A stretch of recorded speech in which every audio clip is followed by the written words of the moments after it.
អនុញ្ញាតគ្រប់ជំរាបសួរបងប្អូនប្រិយមិត្តតាមបណ្ដាញសង្គម YouTube ជាទី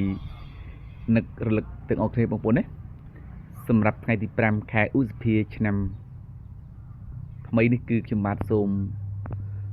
ថតវីដេអូទៅនឹងការលក់ត្រាក់ទ័រចំនួន1គ្រឿងទៀតបងប្អូនណា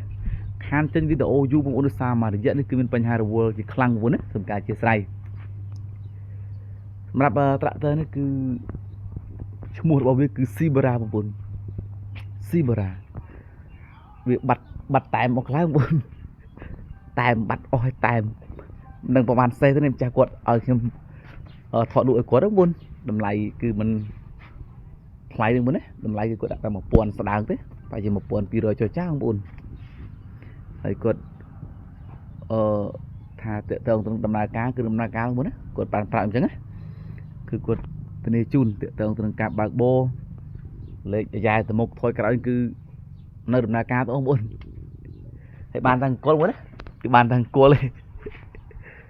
បងប្អូនចាប់អារម្មណ៍នេះគឺបងប្អូនអាចទំនាក់ទំនងលេខទូរស័ព្ទរបស់ខ្ញុំបានបងប្អូននេះស៊ីបារ៉ាបងប្អូនម៉ាក់ស៊ីបារ៉ាតែមិនដឹងកម្លាំងម៉ាត់សេះទេខ្ញុំអត់បានជួបគាត់នឹងចាស់គាត់ទៅបំពេញការងារនៅក្រៅរឿងឆ្ងាញ់បងណាសម្រាប់អូនថ្ងៃហ្នឹងគឺមានតែប៉ុណ្្នឹងបងណាអរគុណតែមុនជំរាប